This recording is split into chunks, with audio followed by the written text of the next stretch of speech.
Pues bueno, pues bienvenidos. Esta tarde vamos a platicar un poco de quién es Jorge Bucay. La verdad es que me ha costado trabajo seleccionar como qué temas platicar con respecto a estos mentores y gurús. En el caso de Jorge Bucay, pues él es un psicoterapeuta que tuvo muchísimo auge en Argentina. Después él dice que como psicoterapeuta empezó a escribir algunos libros. Le encanta el cuento, utiliza muchísimo el cuento en sus psicoterapias y en, en la manera en la que aborda muchas temáticas. Luego ya se dedicó más a la investigación, a dar conferencias y bueno, yo lo sigo mucho por, por YouTube y por Twitter. Y bueno, me gustaría, voy a poner ahora nada más dos videitos, pero la parte de por qué somos como somos, me encanta cuando él responde a través de cómo es producto de su familia y lo comparto porque también nos sirve para entender mucho de por qué Jorge Bucay fue Jorge Bucay, o es Jorge Bucay, porque pues él vive aún, ¿no? Les comparto. Yo digo siempre que es fácil haber construido una realidad como la mía si uno es hijo de un padre y una madre como fueron mis padres, padres que se amaban entrañablemente, que construyeron una de esas familias que uno le encanta ver, por lo menos desde afuera, y que cuando se acerca un poco le encanta todavía más. Pero esta conjunción de un hombre y una mujer, dos personas que se amaban como mis padres se amaran, también es producto de una cosa misteriosa por la cual algunos no hubieran apostado demasiado. Déjenme que les cuente un poquitito esto para que se entienda qué es lo que quiero decir. Mis abuelos, los cuatro, nacieron en Siria, en Damasco. Eran inmigrantes en Argentina y llegaron a principios del siglo XX. Primero mis dos abuelos varones, después la abuela que fue la abuela materna y por último mi abuela paterna.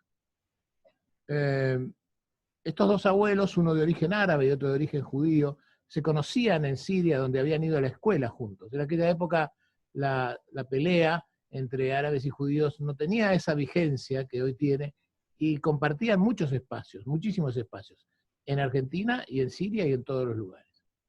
Estos dos abuelos llegaron a la Argentina, uno de ellos, mi abuelo paterno, con una actitud de aventurero. Él era un adolescente de 18 años cuando llegó a la Argentina en búsqueda de aventura.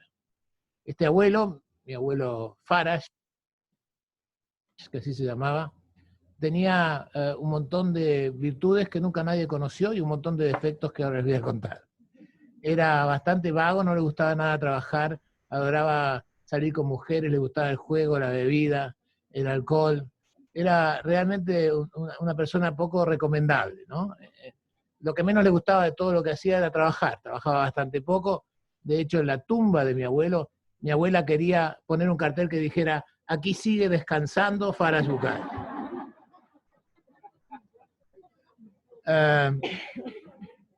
Eso motivó que cuando tenía mi abuelo 46 años, vivió 80, cuando tenía 46 años llamó a sus hijos, el mayor de ellos mi papá, para decirles: yo ya trabajé demasiado, tengo 7 hijos, ahora trabajen ustedes.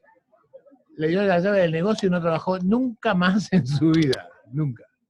Se dedicaba a jugar al backgammon y a pasear y a fumar. Mi abuelo fumaba un poco más de 100 cigarrillos por día.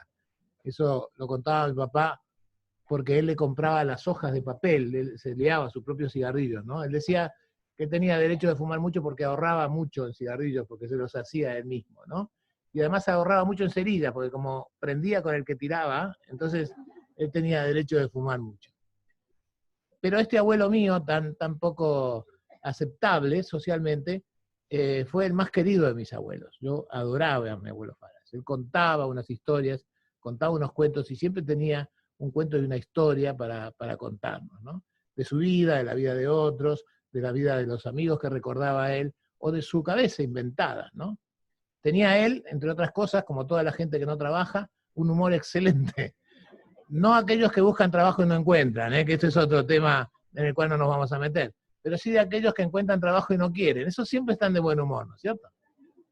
Y mi abuelo tenía un humor encantador que yo disfrutaba mucho. Su juego básico y fundamental al cual dedicó los últimos años de su vida era que cada vez que alguien quería hacer un trámite, mi abuelo decía, voy yo, voy yo, voy yo, voy yo.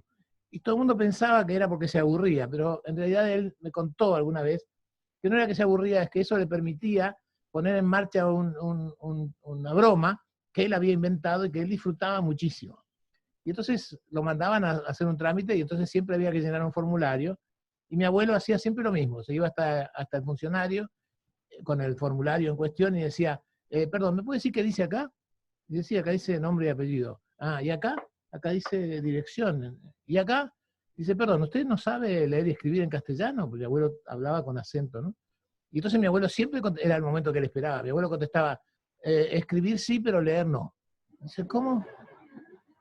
No, no, escribir sé, lo que no sé es leer. Dice, perdón, no entiendo, le preguntaba siempre el funcionario, ¿no? Y mi abuelo agarraba un boli y él le decía, escriba algo. Entonces mi abuelo agarraba un boli y un papel y hacía un garabato.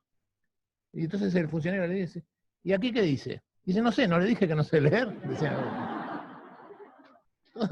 todo el trámite de mi abuelo, todo el trámite de mi abuelo era ir a hacer esas largas líneas de formulario solamente para reírse del funcionario y de la cara que ponía cuando él le decía que sabía escribir pero no sabía leer. Mi abuelo era tan particular y le gustaba tanto la juerga que cuando cumplió 27 años, la colectividad árabe, que en realidad eran sus amigos de toda la vida de Siria, le empezaron a decir que tenía que casarse, que no podía seguir estando soltero. En aquel entonces nadie podía pensar en vivir sin casarse, sin tener hijos. Era parte de la regla de la vida, casarse y tener una familia.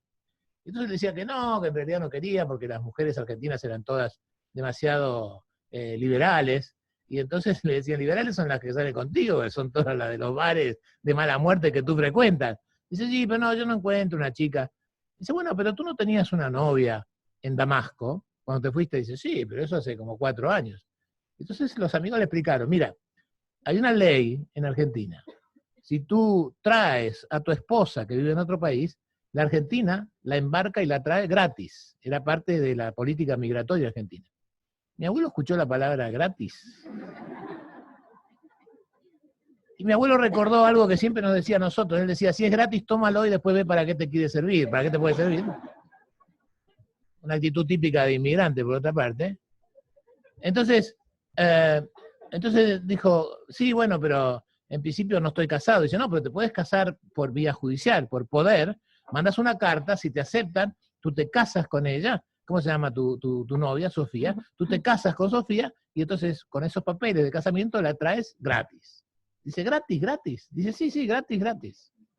Mi abuelo no podía resistir la idea, así que mandó una carta preguntándole a Sofía si se quería casar con él, a la familia, al padre de Sofía. Le dijo que sí. Mi abuelo mandó sus papeles y lo casaron con mi abuela. Con los papeles de casamiento los presentó en Argentina y Argentina en efecto embarcó a mi abuela en un barco, que mi abuela dice que es un barco negrero, que tardó como 3 meses en llegar. Y mi abuelo, siguiendo los consejos de su amigo y en compañía de su amigo, fue hasta el puerto a recibir el barco donde venía su esposa, a la cual hacía tantos años que no veía. Y entonces estaba mi abuelo ahí con un ramo de flores que le había dicho el amigo que tenía que llevar. Y mi abuela bajó y se acercó a mi abuelo y le dijo, hola Farage. Y mi abuelo le dijo, ¿y tú quién eres? Y mi abuela le dijo, yo soy Feride, tu mujer. Y dice, ¿cómo Feride? Yo me casé con Sofía. Dice, no, no, Sofía es mi hermana, pero ya estaba casada cuando llegó tu carta, así que te casaron conmigo. Y mi abuelo la miró, lo miró al amigo y le dijo, ¿y si no quiero la puedo mandar de vuelta gratis? Le dijeron que no. Así que ahí quedó casado con mi abuela, con la que por supuesto tuvo 7 hijos y que por supuesto lo cuidó, lo protegió, lo mimó y le sostuvo cosas insostenibles, ¿no? En esta historia de aquellos matrimonios que no se sostenían de las cosas que hoy se sostienen los matrimonios, ¿no? Yo estoy seguro que si le hubiera preguntado a mi abuela si lo amaba, no hubiera sabido muy bien qué contestarme, ¿no? Pero lo que sí le pregunté a mi abuela, y yo me acuerdo de si ella era feliz, y ella me dijo, ¿y eso qué es? Esto es lo que me dijo mi abuela, ¿y eso qué es? Para mi abuela no es que no entendiera el idioma, es que de verdad no existía este concepto valorado que hoy tenemos de lo que significa ser feliz. Existía el concepto de cumplir con lo que se esperaba de ella, de hacer lo que se esperaba, la tranquilidad de haber cumplido con su tarea, haber tenido una familia, haber tenido hijos, haberlo hecho grandes. Y esto era todo, ¿no? No había mucho más que eso para mi abuela. Y esta es la historia de la familia que parió a mi papá, un tipo increíblemente tierno, increíblemente amoroso, increíblemente encantador, y que se casó con mi mamá, que era también, como uno siempre piensa, lo mejor de la familia de ella. Y digo lo mejor porque la historia de mi abuelo materno tampoco es un coser y cantar, ¿no? Mi abuelo materno había venido más o menos alrededor del año 13 o 12, 1912, 1913, pero él tenía una profesión, él era camisero. Y tener una profesión en la Argentina de principio de siglo era de verdad mucho más que ser un profesional hoy, era muy, muy, muy importante la garantía de un buen pasar. Y él había hecho bastante dinero y tenía una muy buena condición. Un muchacho judío, soltero, de buena familia, que tuviera dinero, era un apetecible bocado para la comunidad judía en Argentina.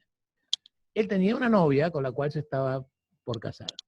Como era costumbre en la comunidad en aquel entonces, aquella de las familias que tenía más dinero era la que pagaba los gastos. Esto es, la que contrataba la fiesta, la que pagaba la comida, la que hacía las invitaciones, el que pagaba el vestido de la novia, y su propio vestido, por supuesto, y todos los gastos que implicara el casamiento.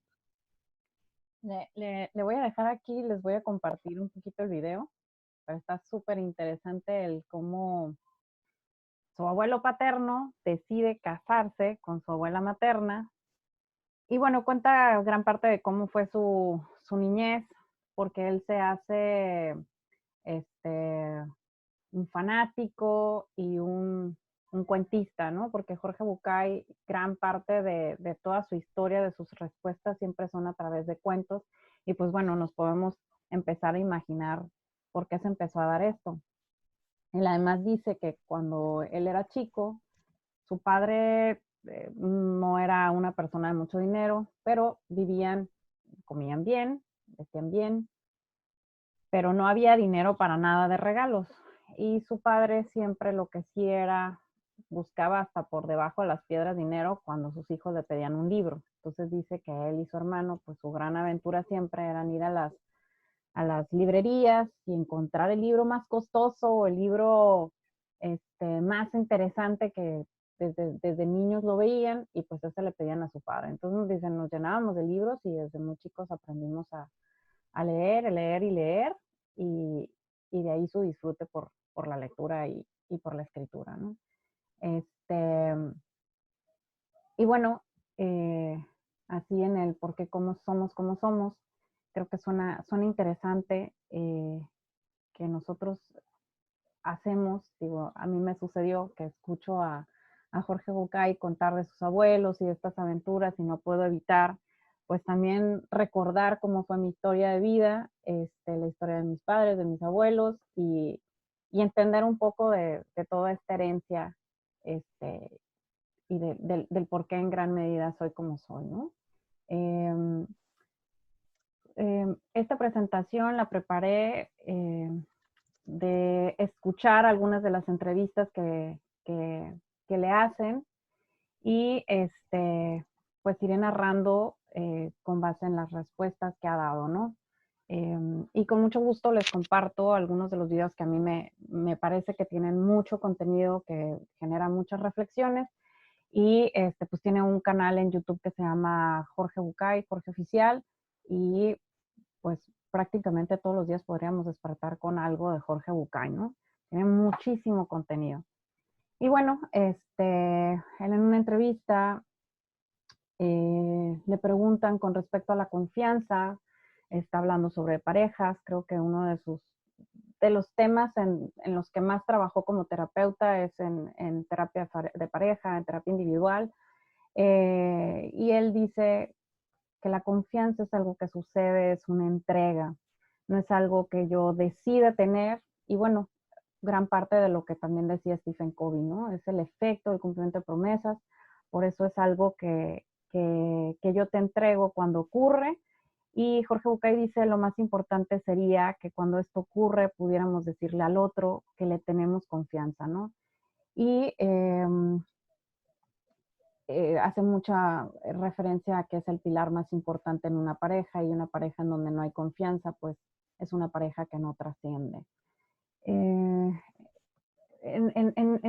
esa entrevista hay una chava que le pregunta por qué nos cuesta tanto ser felices. Y él le pregunta, ¿te refieres a ti? No, a todos. Y es muy hábil para ir como respondiéndole y llevando a la persona a una autorreflexión, ¿no? En una especie como de método socrático, ¿no? Y le dice, a lo mejor, si me platicas a qué te refieres con la felicidad, te puedo responder mucho mejor. Entonces ella le respondía que la felicidad tenía que ver con esto de sentirte bien, de estar alegre, de que por momentos logras. Y él le responde que muchas de las ocasiones esto de que nos cuesta ser felices tiene que ver también con la definición que le hemos dado a la felicidad, ¿no? Jorge Bucay profundiza muchísimo sobre el tema de la felicidad y el éxito. Les voy a compartir algunos videos también donde aborda estos temas, pero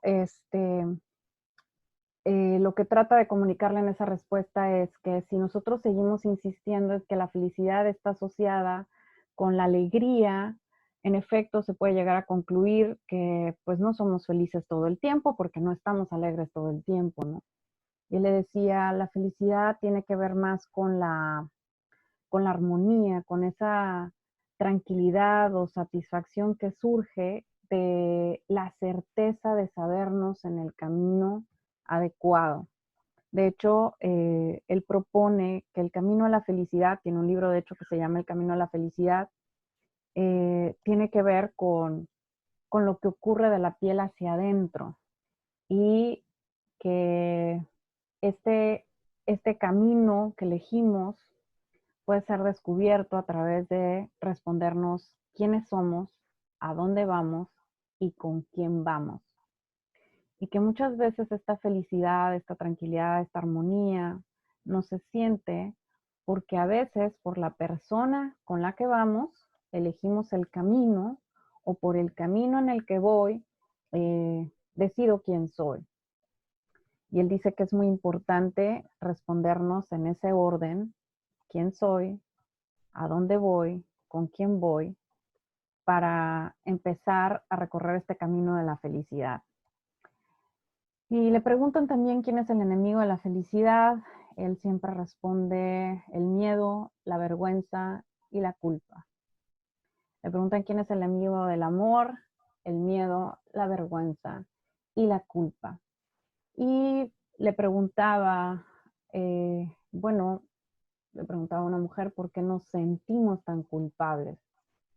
Y él le decía, ¿cuando te refieres a nosotros o te estás refiriendo a ti? Otra vez en este sentido de cuando hacemos preguntas en plural, involucrándonos a todos, cuando a veces dice él que me siento tan mal de pensar en algo que mejor generalizo, en lugar de asumir un poco esta responsabilidad de lo que yo siento.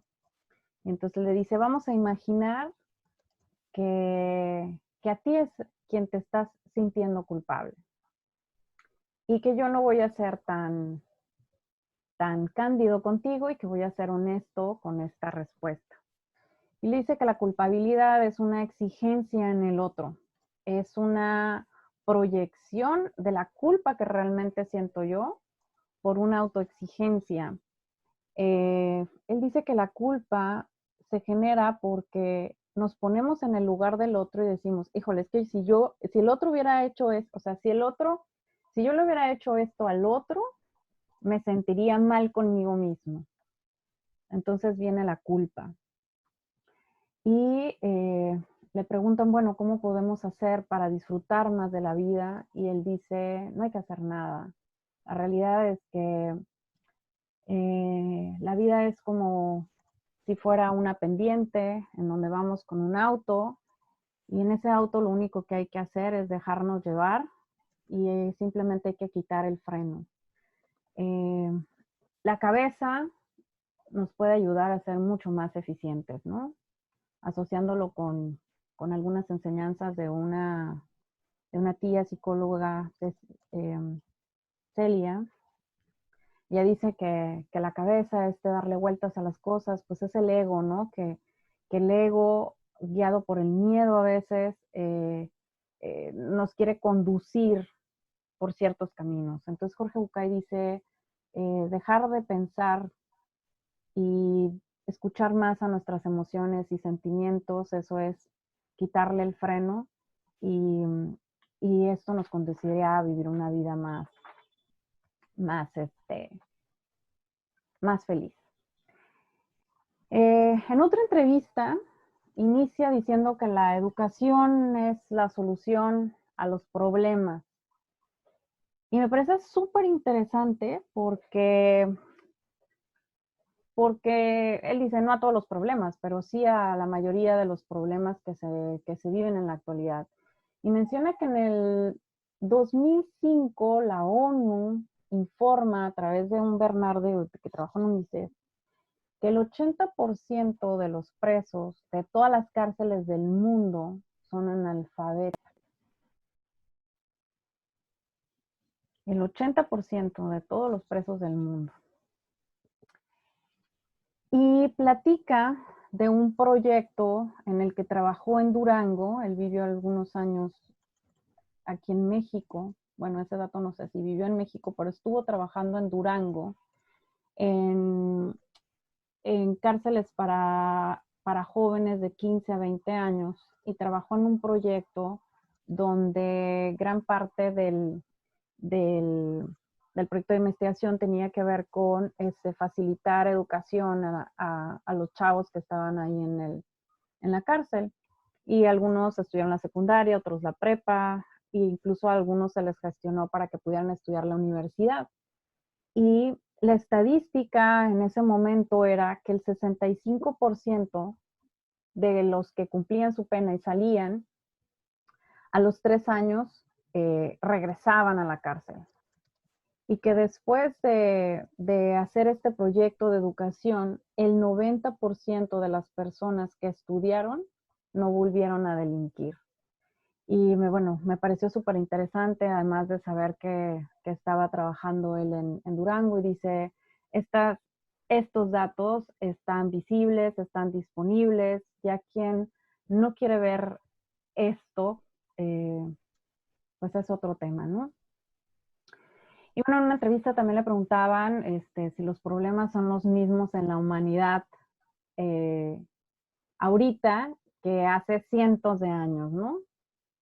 Y él decía, bueno, sí, sufrimos de los mismos problemas de amor, de angustias, con otros matices. Dice, antes se vivía la incertidumbre, pero era diferente, era con otro matiz. Por eso es que si vemos Romeo y Julieta nos sigue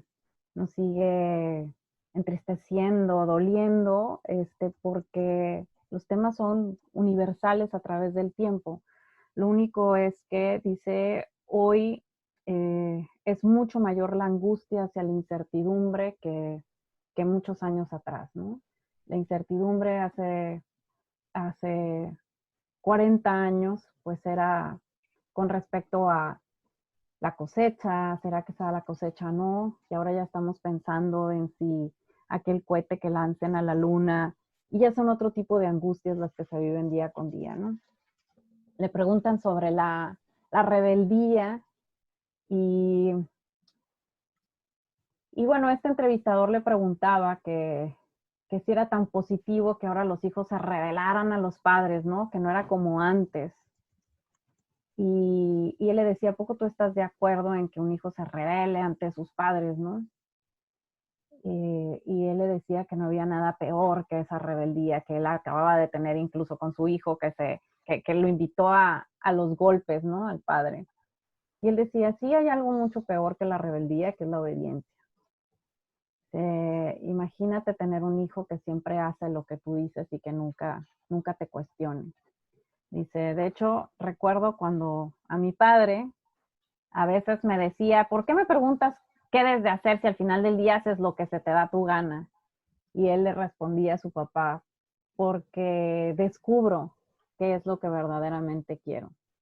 Y bueno, y él habla como esta rebeldía que se ha presentado es el camino a la autenticidad, a la autonomía, y que no es como antes.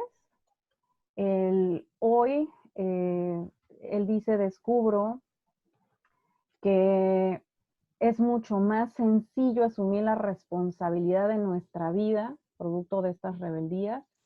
Dice, cuando yo estudié psicología y que en ese momento el trabajo que hacíamos era el de dejar de culpar a mis padres de lo que me pasaba, ¿no? Dice, eso no se ve tanto hoy, producto de esta rebeldía, que es un camino para descubrir quién verdaderamente soy, ¿no? Claro que él menciona hay un límite, que es que la rebeldía no falta el respeto, no falte a los principios de amor y respeto entre un padre y un hijo o entre una pareja, ¿no? No sé, si gustan hacer un comentario, adelante. Eh,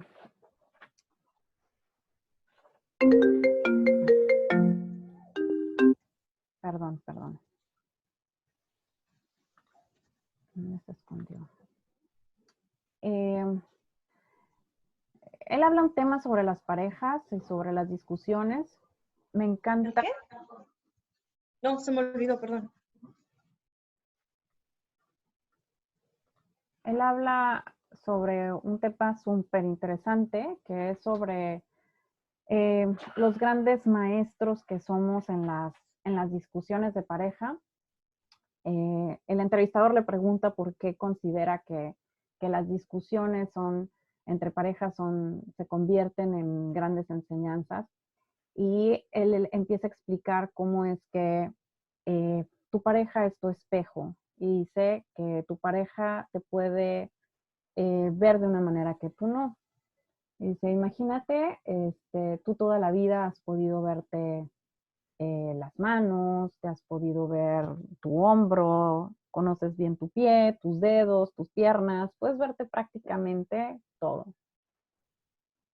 Sin embargo, tu cara, que es lo que realmente te define, lo que hace que otra persona te reconozca en la calle, en una fotografía, esa nunca la has podido ver tú directamente.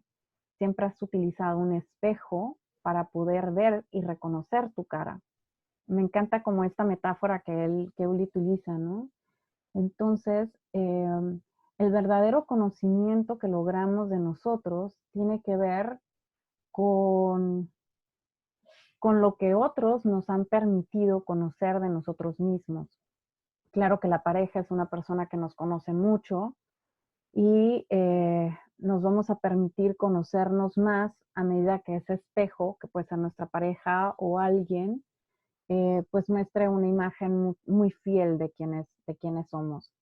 Y en una ocasión, sobre todo donde hay amor, donde hay una pareja que parte del amor, definitivamente nos va a permitir descubrir cosas que solos no podríamos descubrir si no es a través de ayuda del espejo, ¿no? Y con respecto a la discusión, dice, pues generalmente en las discusiones estamos buscando quién tiene la verdad y quién va a ganar. Sin embargo, él dice, cuando tú sabes que tienes la razón, el que sabe que tiene la razón es quien debería de ceder. Y bueno, con respecto al amor, dice, muchos estúpidos tienen definiciones, yo también soy uno de esos, ¿no? Y Jorge Bucay define el amor como la decisión de trabajar activamente por la libertad de otra persona para que elija qué hacer de su vida, aunque incluso no me considere en ella, ¿no? Y esta es tal cual una frase de Jorge Bucay. Y él dice, sin amor no hay libertad.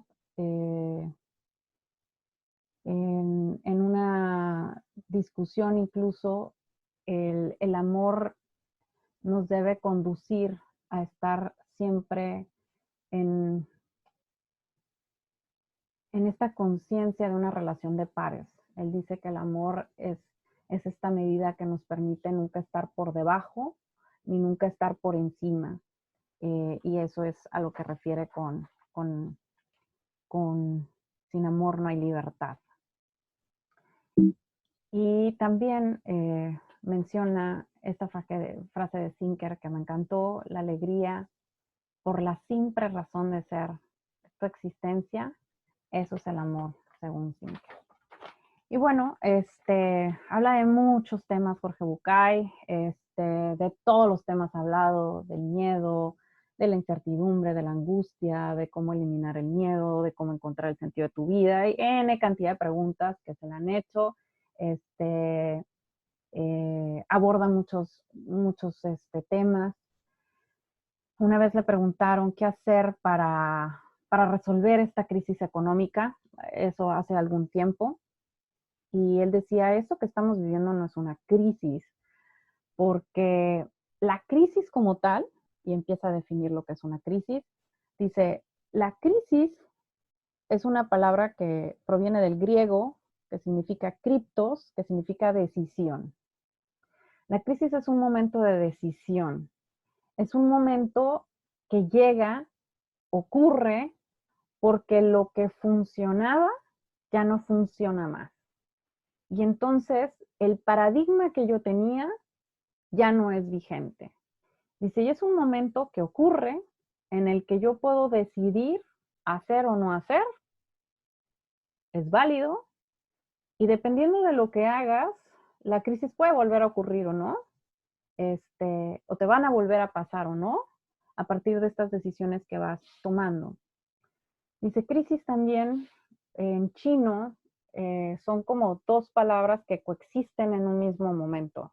Es peligro y es oportunidad. Es una oportunidad acompañada de un gran peligro, en donde depende de la decisión que tú tomes, puede aprovecharse la oportunidad o pueden ocurrir grandes caos. Lo más relevante en un momento de crisis es poderte preguntar qué es lo que me incomoda, qué es lo que me molesta, por qué ocurrió esta crisis. La crisis no se resuelve porque la crisis no es un problema, es un momento que ocurre.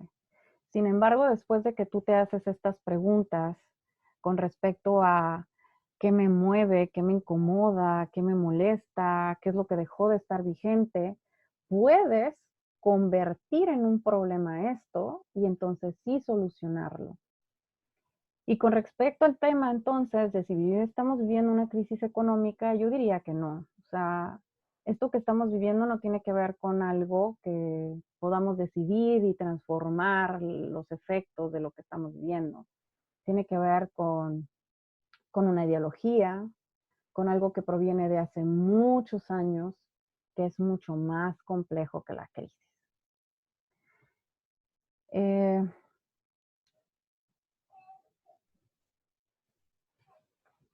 Le preguntan en otra ocasión qué es la felicidad. Yo creo que se la han hecho esta pregunta muchas veces. Creo que en 2016 fue una de las preguntas más buscadas en Google. Siempre es de los temas más buscados en las redes. ¿Qué es la felicidad? ¿Cuál es la fórmula de la felicidad? ¿Cuál es la fórmula del éxito? Y le preguntan si la felicidad es el camino o es el puerto. Y él responde que ninguna de las dos. Más bien la felicidad es la forma en la que recorres el camino. Y vuelve a platicar sobre esto de no es balance, es armonía. Y platica cómo incluso en el momento más difícil de su vida, en el más triste de su vida, que es cuando murió su madre, dice, aún en esa profunda tristeza, yo me sentía feliz de saber cómo había muerto, de saber cómo estábamos unidos yo y mi hermano, de saber cómo... Entonces, la felicidad no tiene que ver con estas emociones o sentimientos que pueden coincidir en un momento que estamos viviendo, sino tiene que ver con esta tranquilidad, con esta armonía, con esta certeza producto de sabernos en el camino correcto. Y bueno, en esa entrevista le empiezan a preguntar, pues, ¿cuál es el camino de la felicidad? Y él dice, pues, obviamente tienes que conocerte. Si no te conoces, ¿cómo puedes responder quién eres? Y ir a estas preguntas que yo te invito a responder. ¿Quién eres? ¿A dónde vas? ¿Con quién vas? ¿No? Y el entrevistador es bastante especial, entonces le dice, mira, vamos a hacer un ejercicio y yo los invitaría a ustedes a que hiciéramos este ejercicio. Tienen una hoja a la mano. Yo les pediría que hiciéramos un cuadro.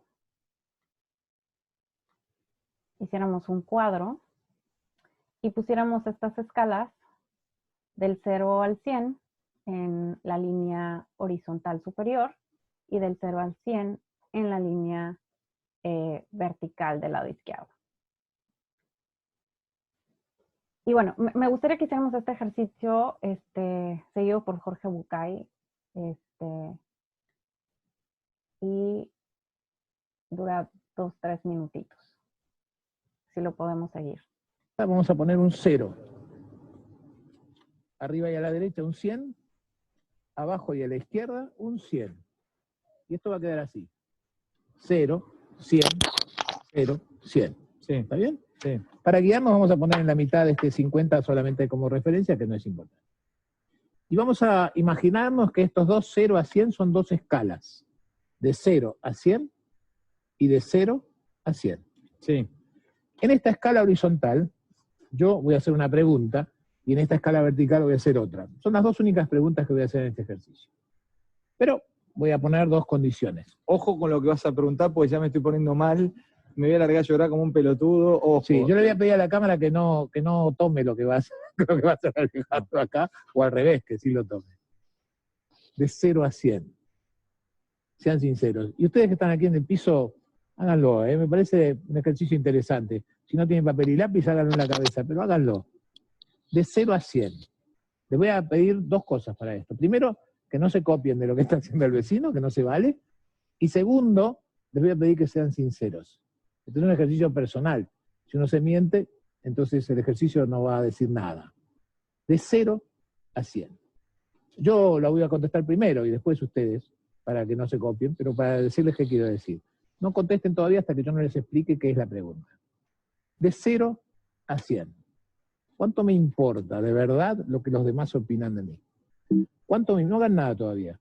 ¿Cuánto me importa de verdad lo que los demás opinen o digan de mí? No escriban nada todavía. Quiero explicarles. 0 sería, depende. Depende de quién, ¿no? ¿Alguien quién? ¿Un desconocido o alguien conocido? ¿Alguien mi mejor amigo? No.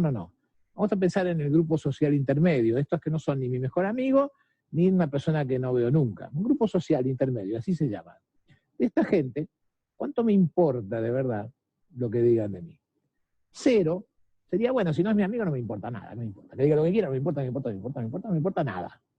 100 sería, no, me importa mucho. ¿Cómo? Porque uno depende de la mirada de los demás. Entonces, no, me importa mucho. Y de hecho, yo cada vez que salgo a la calle le pregunto a mi vecino, oiga, ¿estoy bien vestido? Y si me dice que no, vuelvo y me cambio. Eso sería 100, ¿no? De 0 a 100. 50, más o menos, sería mentira. Pero quedamos en que no iba a mentir, ¿verdad? Así que de 0 a 100, ¿cuánto me importa de verdad lo que los demás digan de mí? Si yo tuviera que hacer hoy mi ejercicio, yo pondría 74. ¿Por qué 74 y no 75, 78? Porque el cuadrado es mío y yo pongo el número que se me ocurre. Pero usted ponga el suyo. No ponga ni 0, ni 100, ¿Puedo poner eso también ni 50, ni 74, porque sería copiarse. Así que pongan el suyo. De 0 a 100, de verdad, sinceramente, ¿cuánto me importa lo que los demás, todos los demás, digan de mí? ¿Cuánto me importa lo que este camarógrafo que está detrás de esa cámara hoy piense de mí? ¿Cuánto me importa, de verdad, los demás? ¿Cuánto me importa? De 0 a 100. Segunda pregunta. De 0 a 100. ¿Cuánto me animo yo a decir lo que pienso? No importa si le gusta al otro o no le gusta al otro. ¿Cuánto me animo a ser absolutamente, brutalmente honesto y sincero diciendo lo que pienso, le guste a quien le guste y le moleste a quien le molesta. 0 sería, no, si no es mi amigo, ¿yo cómo voy a ofender? No, yo si viene con un par de zapatos que me dice, me queda bien y no me gusta, le digo, no, la verdad es una basura, te estafaron.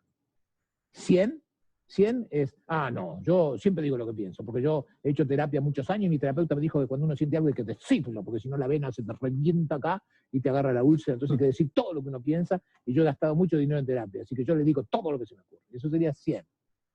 50 sería mentira. De 0 a 100, ¿cuánto te animas a decir lo que de verdad pienses? Le duela a quien le duela, le moleste a lo que le moleste. Si yo tuviera que poner mi línea hoy, aquí, ahora, yo pondría 32. Hoy. En otro momento quizás pondría otra cosa, pero hoy pondría 32. Yo te invito a que pongas tus 2 marcas si no lo hiciste todavía. ¿Cuánto me importa lo que digan los demás? ¿Cuánto me animo a decir lo que pienso? Le duela a quien le duela y le moleste a quien le moleste. ¿Estamos ahí? Acuérdense que 50 es mentira, un poco por arriba, un poco por debajo. ¿Estamos? Muy bien. Hasta acá las preguntas. Y ahora vamos a ver qué hacemos con esto. Esto es un diseño de un señor que se llama Lufts y que trabajó en un lugar que se llama Johari, y por esto se llama la ventana de Johari. Una ventana que permite ver algunas cosas de nosotros. Yo ya tengo mis 2 números también, ¿eh? Sí. Lo que hay que hacer ahora es, presta atención, lo que vamos a hacer ahora es, esta marquita que está acá arriba, la que está en esta línea horizontal, donde la haya puesto, yo desde el 74, pero ustedes desde el 20 o de que fuera, la vamos a prolongar hacia abajo. Esta marquita. Y esta marquita que está acá, la que está en la horizontal, la vamos a prolongar hacia la derecha. Usted va a ver ahora porque esto se llama la ventana de luz, porque queda formada una ventana, hasta el final, hasta la línea que se cruza. Quedan 4 cuadrantes, ¿los ve? Como si fuera una ventana. Muy bien. Ahora viene la parte para que usted me ayude a acompañar y a razonar y que entendamos por qué yo estoy haciendo esto para contestar a tu pregunta, Alejandro. Esta línea de acá, la línea vertical que está acá, separa el cuadrado en 2. ¿Está bien? Estos 2 son lo que me importa de lo que me digan y lo que no me importa. Porque ahí pusimos la marca, ¿se acuerdan? ¿Cuánto me importa? Pero como uno solamente escucha lo que le importa, entonces hasta aquí yo escucho lo que dicen de mí. De aquí para acá ya no escucho más. De aquí hasta aquí escucho, de aquí hasta aquí ya no escucho. Dijimos hace un rato que uno no puede conocer todas sus partes, y por lo tanto, de aquí hasta aquí, donde crea que esté su marca, me conozco y me sé, y de aquí hasta aquí no me sé. Esta mitad es lo que yo sé de mí, y esta otra, lo que no sé de mí, ni quiero saber. No quiero ni que me lo digas. Yo sé que está pensando usted, hace muchos años que hace este ejercicio, usted piensa, no, pero yo no entendí, ahora lo voy a cambiar. No, recítase, no lo cambie. Déjelo así. Piénseselo así y después ve, la próxima vez lo quiere cambiar. Pero por ahora no lo cambie, déjelo así. Esta parte de acá, a su izquierda, es lo que usted sabe de usted, y esta parte de aquí a su derecha es lo que usted no sabe de usted. ¿Por qué no sabe? Porque no escucha. ¿Por qué no escucha? Porque no le importa escucharlo. Y está bien, es normal. Esta otra línea de aquí separa lo que yo muestro de mí de lo que no muestro, porque lo que no me animo a decir, no lo muestro. Y si yo no lo muestro, el otro ¿cómo lo ve? No lo ve. Así que la parte de arriba es lo que los demás ven de mí, y la parte de abajo es lo que los demás no ven de mí, porque yo no se lo muestro. Por lo tanto, si usted me siguió hasta acá y no lo cambió, quedan aquí 4 cuadrantes. Un cuadrante con lo que yo sé y los demás también saben de mí. Un cuadrante con lo que yo sé pero los demás no saben. Un cuadrante con lo que los demás ven en mí pero yo no quiero escuchar que lo ven. Y un cuadrante aquí, abajo y a la derecha, de lo que ni yo ni los demás sabemos de mí. Qué guay. Y estos 4 cuadrantes tienen un nombre en psicología. Se llaman el yo libre, el yo negado, el yo escondido y el yo oculto. El yo escondido y el yo oculto. Exacto. Este es el yo secreto. El que yo sé, ¿Dónde estaría? abajo y a la izquierda, el yo secreto. El que yo sé, pero los demás no saben. ¿Está? Algo mío Que yo sé, pero no lo muestro. Está por debajo de la línea, ¿te acordás? Tremendo. Muy bien. Ahora, ¿todos tenemos estos 4? Todos tenemos estos 4. Todos tenemos una parte libre, una parte negada, una parte secreta y una parte oculta. Y es normal, no se asuste. claro que hay ventanas mejor que otras. Hay ventanas mejor que otras. La mejor que se puede tener, y esto no estaba preparado, pero es así, es una ventana como la que tiene Alejandro. Yo clavé 68 en ¿cuánto me animo a decir? No Y importa, 81 no importa. en lo La que mejor es. ventana es esta. Una ventana que tiene un gran yo libre, en el cual él se maneja con libertad, va y viene, dice, no le preocupa que se vea esto que está acá. Un poquito de yo negado, estas cosas que a uno no le gusta que le digan de uno, y es normal. Tiene un yo secreto interesante, digamos, en algunas partes que se guarda y que no quiere que los demás vean, porque es una figura pública, yo lo puedo entender, y un poquito de yo oculto, que es la parte de uno que tiene para descubrir. Un poquito menos bueno que este es una ventana como la mía, donde yo tengo un yo libre un poquito más chico que el de él, tengo un gran yo secreto, un gran yo guardado, típico de los terapeutas, típico de la gente que está acostumbrada a preguntarle a los demás, pero no muestra lo que piensa ni lo que cree. Así que tengo un gran yo secreto, un poquito de yo negado, claro, y un poquito de yo oculto.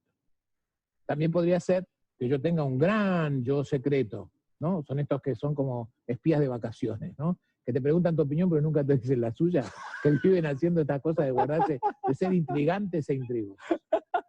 Pero ¿qué es lo peor que te puede pasar? Lo peor que te podría pasar es tener un esquema que sea así. Si el tuyo te dio, no te preocupes, que ahora voy a decirte qué se hace, ¿no? Con un gran yo oculto, con un gran espacio, un gran lugar de esta ventana, donde ni yo ni los demás sabemos nada de mí. Esto es lo peor que te puede pasar. Con una ventana como esta no se puede ser feliz. Esta es la ventana de los miedosos, esta es la ventana de los agredidos, esta es la ventana de los oprimidos, esta es la ventana de la gente que está en depresión de verdad, esta es la ventana de los que viven con miedo del afuera, esta es la ventana de los que tienen temor social, esta es la ventana de los que viven alejados de la realidad y del mundo, porque ni se muestran ni escuchan, ni se muestran ni escuchan. ¿Qué hace usted si tiene una ventana como esta y ahora dice, doctor, usted me arruinó la vida y ahora yo qué voy a hacer? ¿Me voy a quedar con esto? ¿Qué tengo que hacer? Y yo digo, no, muy fácil, digo yo, usted agarre su papelito ahora y entonces, ¿qué hace? Desplaza esta línea que tiene acá, no, vertical, la desplaza para allá, esta línea la corre para abajo y ahora ya tiene una ventana maravillosa. Doctor, pero eso es trampa. Depende. Vamos a suponer que quisieras todavía mejorar tu cuadrado, que es maravilloso. Vamos a suponer que yo quisiera mejorar el mío. ¿Qué tengo que hacer? ¿Se acuerdan las preguntas?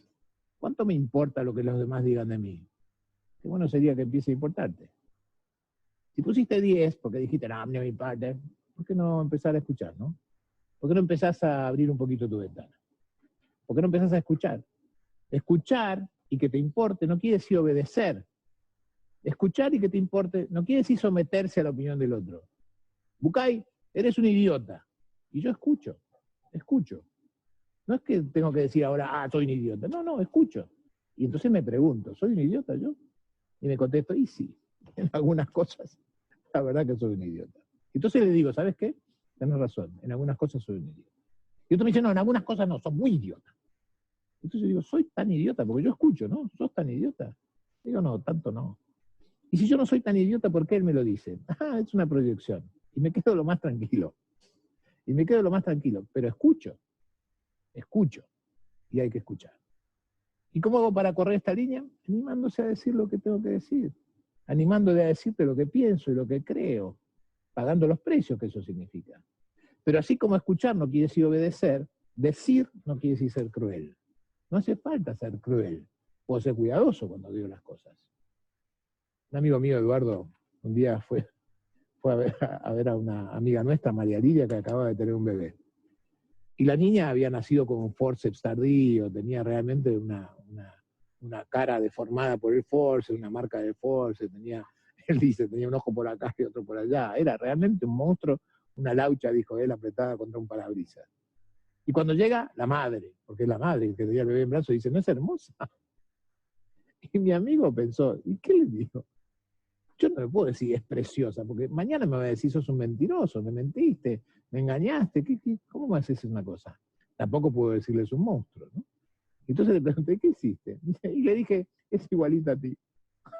Y ella se quedó tan tranquila. Y bueno,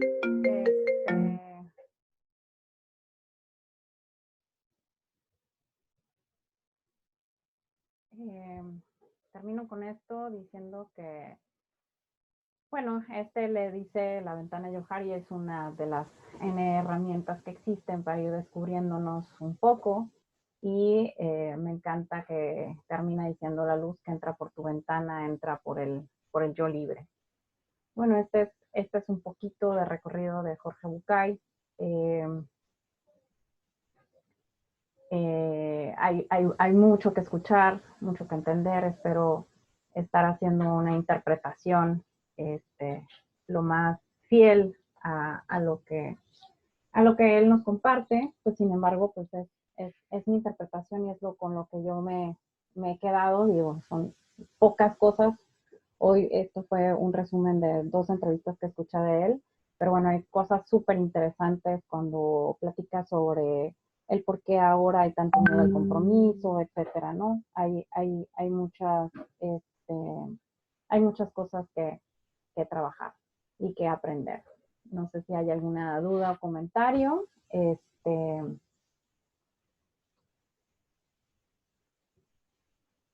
De lo contrario, pues bueno.